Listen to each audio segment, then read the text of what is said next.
You know that feeling when you've had enough?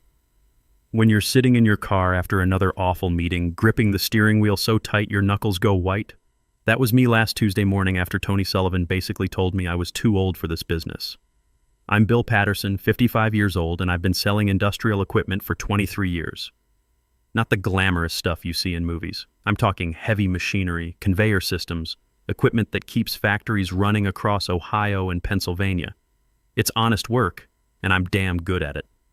My 12 major accounts generate $3.2 million annually, and I earn 8% commission on equipment plus 12% on service contracts. But let me back up and tell you how I got to that parking lot moment, because this whole mess started about a year ago when our company got bought out. Midwest Industrial Solutions had been family-owned for decades. Old man Rodriguez treated us right. Decent commission structure, solid benefits, respected your experience. Then he retired, and his son James took over. The first red flag was when James announced a strategic partnership with some private equity firm. 3 months later, they brought in Tony Sullivan as regional manager. Tony's one of those guys who thinks an MBA from Ohio State and a firm handshake can replace 2 decades of knowing your customers. He's 42, drives a leased BMW, and uses words like synergize in normal conversation. You know the type.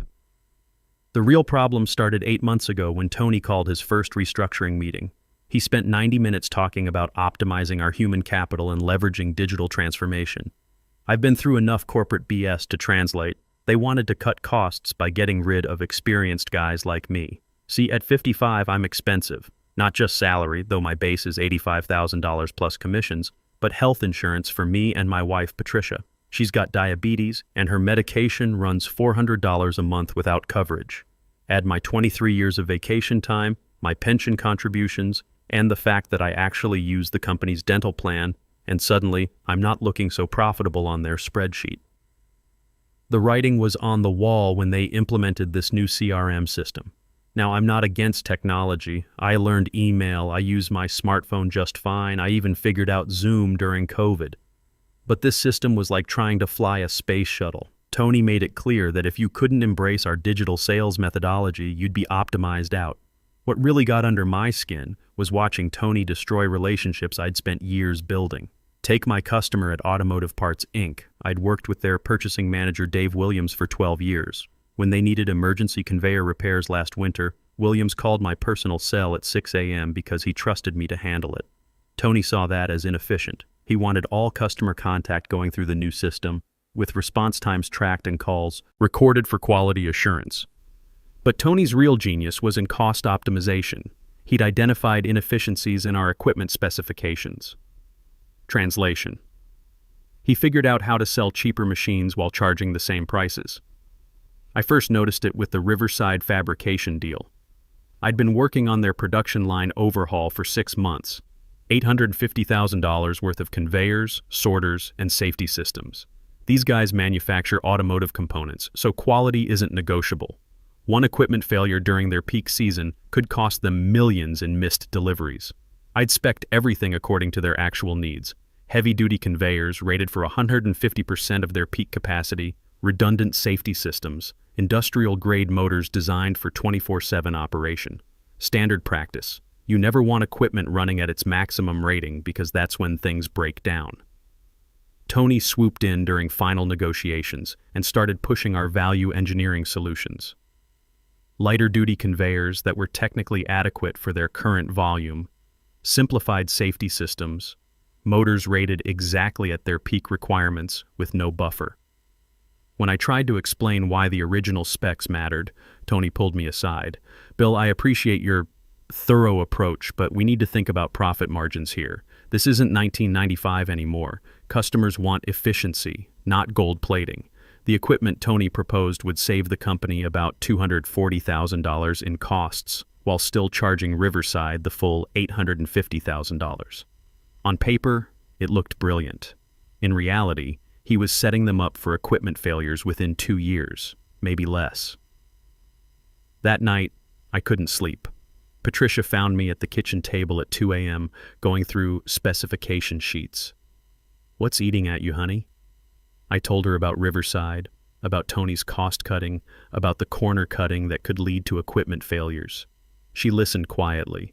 She's always been my voice of reason. Then said something that stuck. "Bill, if those machines fail, real people get hurt.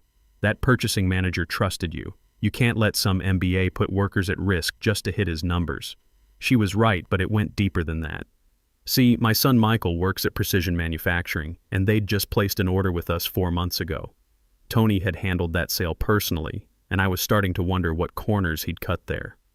The next morning, I started looking closer at Tony's other deals. I had access to our shared client database, and what I found made my stomach turn. Over the past 8 months, Tony had closed 23 major contracts worth $6.8 million total. Every single one showed the same pattern. Original specifications reduced by an average of 28%, with customers paying full price for downgraded equipment. He was having our technical team reinterpret safety margins and capacity requirements to make cheaper machines look adequate on paper. The documentation was all there: original customer requirements versus final delivered specs. Email chains where Tony pressured our engineers to be more creative with interpretations. Revised technical documents that made 80% capacity look like 100% capacity through creative math. I started printing everything, staying late to access files when Tony wasn't around. What I discovered was systematic fraud dressed up as efficiency improvements. But this wasn't just about Tony anymore. 3 of his installations were already showing problems. Precision Manufacturing, where my son works, was experiencing unexpected downtime on their new assembly line. The equipment was running hot, throwing error codes, requiring daily maintenance instead of the scheduled weekly checks. When I called Michael to ask how things were going at work, trying to sound casual, his answer chilled me. "Dad, we've had some issues with the new line. Management says it's normal break-in problems, but some of the older guys think the equipment's undersized for what we're running." That's when I knew I had to act. I tried going through proper channels first, made an appointment with James Rodriguez, thinking maybe he didn't know what Tony was doing. I brought documentation, the spec sheets, the cost comparisons, the safety margin reductions. Laid it all out professionally. James listened for maybe 10 minutes before cutting me off. "Bill, I appreciate your concerns, but Tony's brought in record profits this quarter. Our parent company is very pleased with his performance metrics. Maybe you need to trust that he understands modern market dynamics." When I mentioned the safety issues, James got that corporate look, the one where they're calculating liability versus profit margins. "Are you saying our equipment doesn't meet industry standards?" "I'm saying it meets minimum standards instead of the safety buffers we used to provide. So it's compliant." "Technically, yes, but..." "Then I don't see the problem." "Bill, I know change is hard, especially for someone with your extensive experience. But we can't let nostalgia drive business decisions." There it was, the age card, played with corporate politeness. I walked out, knowing I was on my own. The breaking point came 3 weeks later. Tony called me into his office and announced they were restructuring my territory to better utilize our resources. He was taking away my biggest accounts, relationships I'd built over 15 years, and giving them to younger reps who'd embrace our new methodologies. "Bill," he said, leaning back in his chair like he was doing me a favor, "you've had a good run, but this industry is changing fast. We need people who can adapt to new technologies, connect with younger decision makers. Let's be honest, most purchasing managers today are probably younger than your work experience." I kept my voice steady, but inside I was calculating numbers. At 55, with Patricia's medical needs and 7 years left until full pension benefits, getting fired wasn't just inconvenient, it was potentially catastrophic. "Tony, I outsold every rep in this office last year. My customer retention rate is 95%. My accounts generate the highest profit margins because I build long-term relationships, not quick flips." He gave me that MBA smile. "It's not just about numbers, Bill. It's about cultural fit, energy, digital fluency. The reality is, companies want sales reps who understand modern business ecosystems. Someone who can leverage social selling, optimize CRM workflows, synergize cross-platform customer touchpoints." I stared at him. Half those words didn't even mean anything. "What I'm offering," he continued, "is a transition period. 2 weeks to properly hand over your accounts. We'll even discuss an early retirement package. Might be perfect timing for you and Patricia to enjoy your golden years." Right there, he'd crossed every line. This wasn't about performance, it was pure age discrimination wrapped in corporate buzzwords. But I also realized something. Tony had just given me exactly what I needed. I understand, I said carefully. Give me those 2 weeks to transition everything properly. I want to make sure my customers are taken care of. He agreed immediately, probably thinking he'd handled a difficult conversation masterfully. Poor guy had no idea what was coming. I spent the next 2 weeks very carefully organizing my files. See, Tony had made one crucial mistake in his rush to optimize everything. He'd kept me on all client communications, even as he was modifying deals behind the scenes. I had every email, every contract revision, every technical specification he'd altered. More importantly, I had the real-world performance data. Precision Manufacturing wasn't just experiencing break-in problems. Their new assembly line was running 15% above its rated capacity during peak shifts. The motors were overheating, the conveyor belts were showing premature wear, and the safety sensors were triggering false alarms because they couldn't handle the actual operating conditions. Riverside Fabrication's equipment wasn't even installed yet, but their engineering team had run preliminary tests and identified potential bottlenecks. When I called their head of maintenance, a guy I'd worked with for 8 years, he mentioned concerns about the equipment specs matching their actual requirements. Bill, I've got to ask, some of this equipment seems lighter duty than what we discussed. Are you sure it can handle our volume during Q4 peak season? I couldn't tell him the truth directly, but I could document his concerns. Every conversation, every technical question, every expression of doubt about equipment adequacy went into my files. But the real smoking gun came from an unexpected source. Remember how Tony loved digital optimization? Well, he'd been documenting his own fraud through the CRM system. Every cost reduction, every specification change, every value engineering decision was tracked in the database to show his performance improvements. The genius of Tony's system was that it looked brilliant from a profit perspective. Equipment cost down 28% while maintaining revenue. Any MBA would see that as optimization excellence. But when you cross-reference those numbers with actual customer requirements and industry safety standards, it painted a very different picture. I started building what I called my transition documentation, officially just detailed account summaries for whoever would take over my customers. Except these summaries included everything: original customer specifications versus delivered equipment, projected failure rates based on operating conditions, potential safety violations, liability exposure calculations. I even included helpful appendices: OSHA safety requirements for industrial equipment, insurance industry standards for manufacturing operations, federal regulations for defense contractor quality assurance. Just background information to help the new reps understand their customers better. The beauty was in the presentation. This wasn't some disgruntled employee making accusations. It was comprehensive technical documentation prepared by a 23-year veteran to ensure proper customer service continuity. Professional, thorough, and absolutely devastating. But I didn't just want Tony to get a slap on the wrist. I wanted the whole system exposed because this wasn't just about one bad manager. It was about a corporate culture that valued short-term profits over worker safety and customer relationships. So I made sure my documentation would reach the right people at exactly the right time. On Friday afternoon of my last week, I submitted my final reports through the proper channels. Account transition summaries to Tony and the new reps. Technical documentation to our engineering department for ongoing customer support reference. Safety and compliance summaries to our quality assurance team because new account managers should understand regulatory requirements. And then I did something brilliant. I sent copies to our insurance carrier and legal department as part of what I called liability exposure assessment for account transition planning. Just being thorough, making sure the company understood potential risks associated with each customer relationship. The paperwork hit multiple desks simultaneously at 4:47 p.m. on Friday. By Monday morning, while Tony was probably planning his victory lap, several departments would be asking very uncomfortable questions about systematic safety violations and potential fraud. Patricia and I drove up to our cabin that weekend. Figured I deserved a few days to decompress before the fireworks started. We were sitting on the deck at Lake Erie Monday morning when my phone started buzzing. Patricia was reading her book, enjoying the quiet, when the first call came in. Jerry Martinez from Quality Assurance. Bill, I need to talk to you about these transition reports. Are you documenting systematic safety violations in Tony Sullivan's accounts? I kept my voice neutral. Jerry, I documented everything I observed during the transition process. Technical specifications, customer requirements, potential compliance issues. Just being thorough.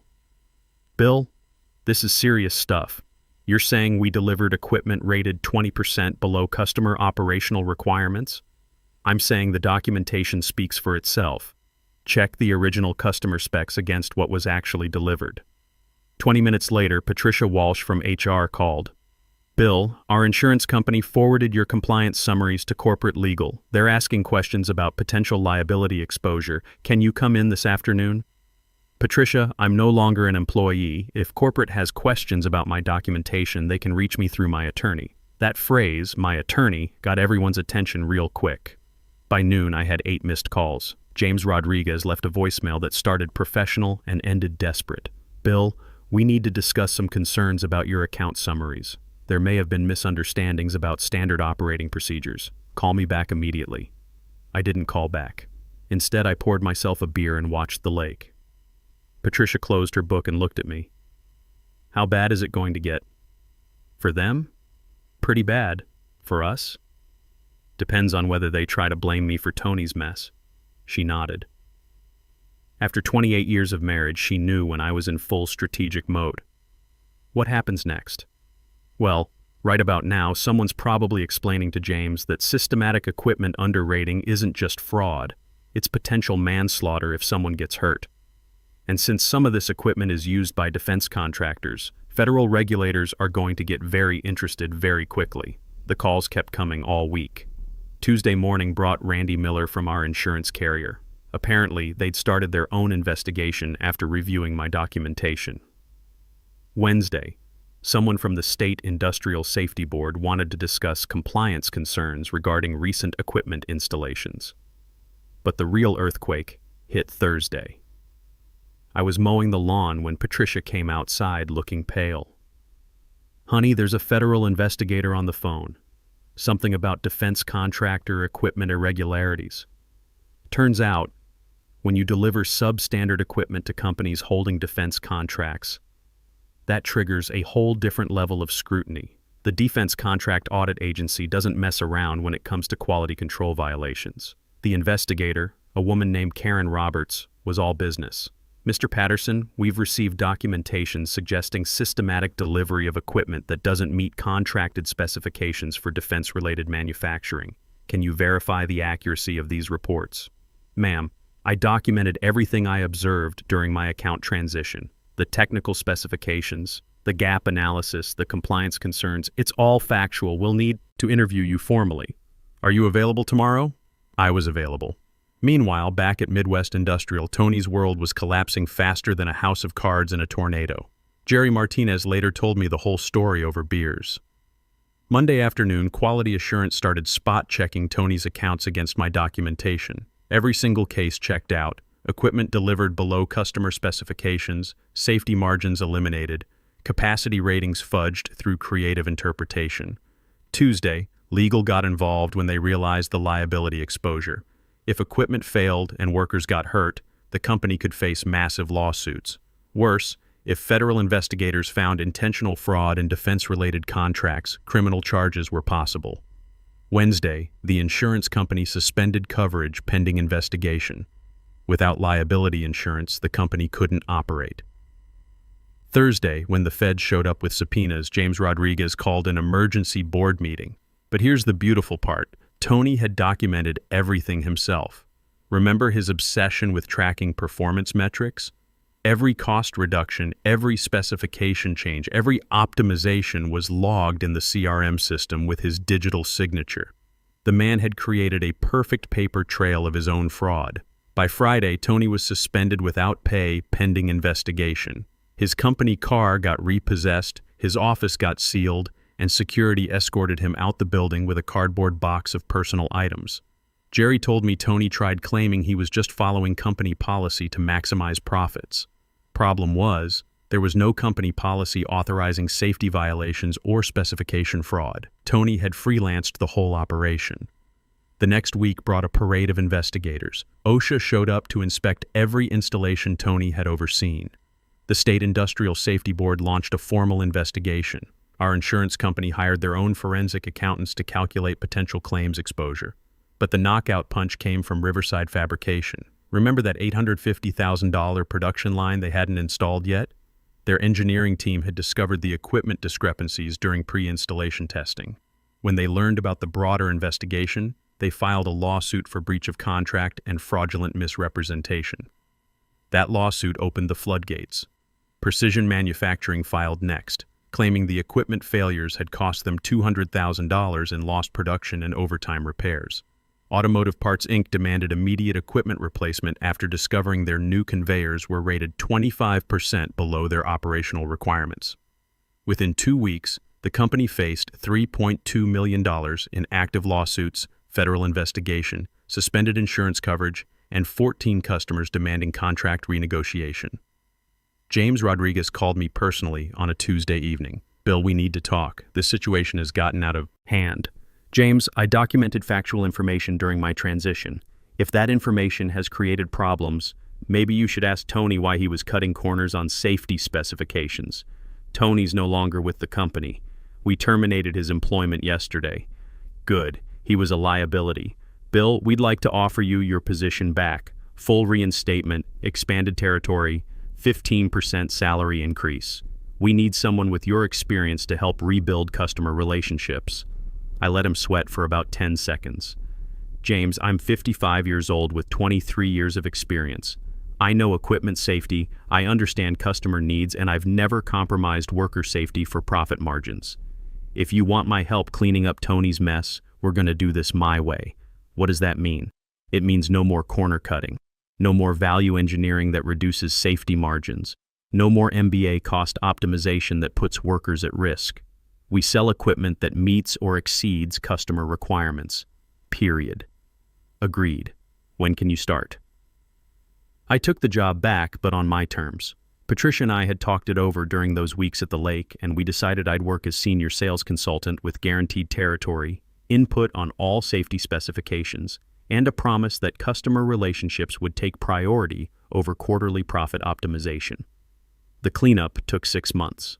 I spent most of that time visiting customers, explaining what had happened, and working with their engineering teams to verify equipment adequacy. Some installations needed immediate upgrades. Others required modified operating procedures to stay within safe parameters. A few customers, like Riverside Fabrication, decided to start fresh with completely new equipment specifications. The company covered every upgrade, every modification, every replacement. The total cost ran close to $2.8 million, but it was either that or face bankruptcy from lawsuits and federal sanctions.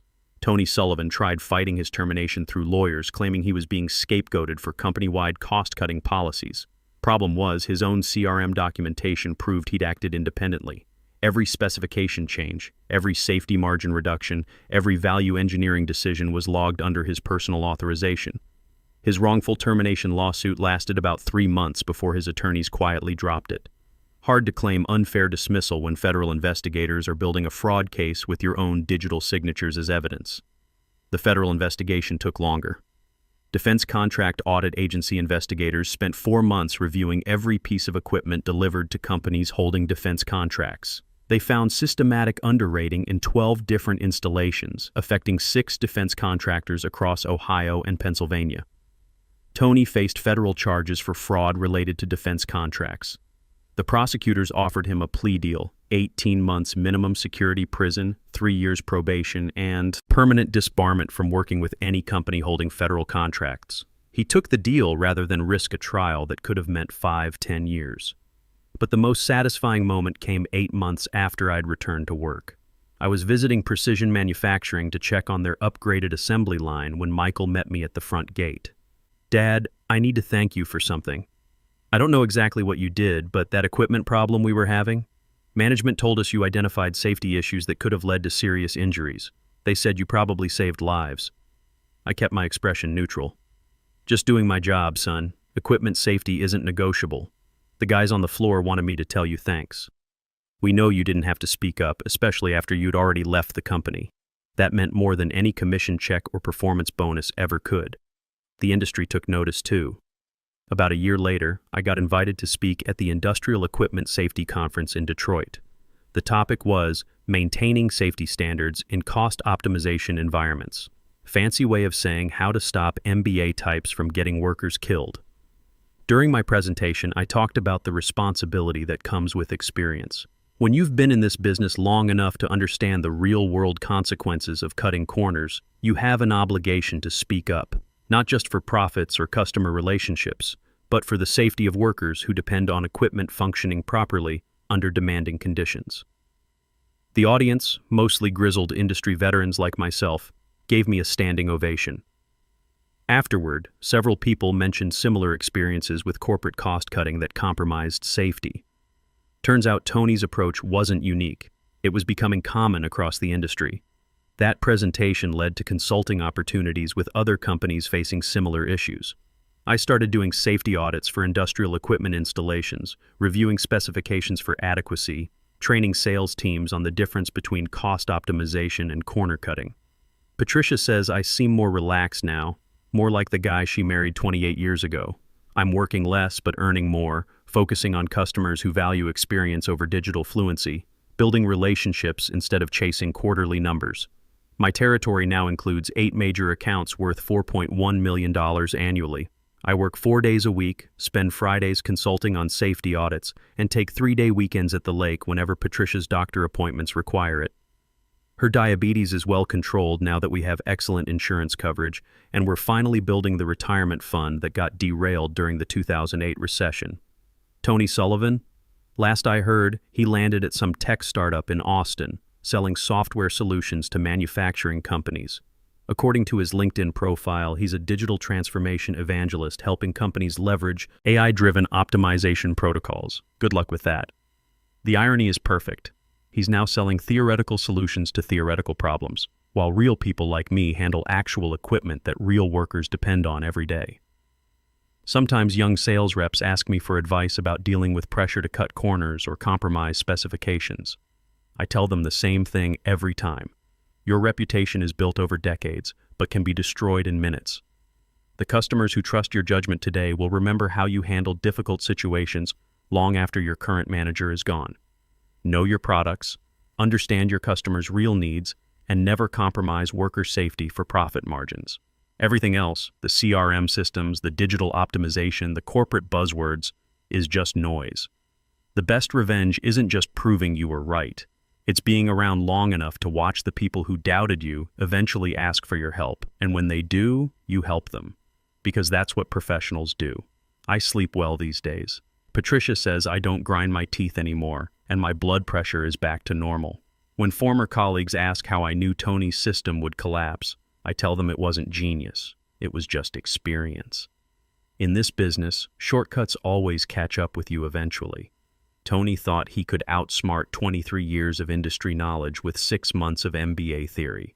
He learned the hard way that when you're dealing with equipment that could kill someone if it fails, there are no acceptable shortcuts. Some lessons can only be taught by reality. Tony got his education, I got my vindication, the workers got safer equipment, and the industry got a reminder that experience still matters, even in the age of digital transformation. That's not revenge, that's just justice with a very satisfying timeline.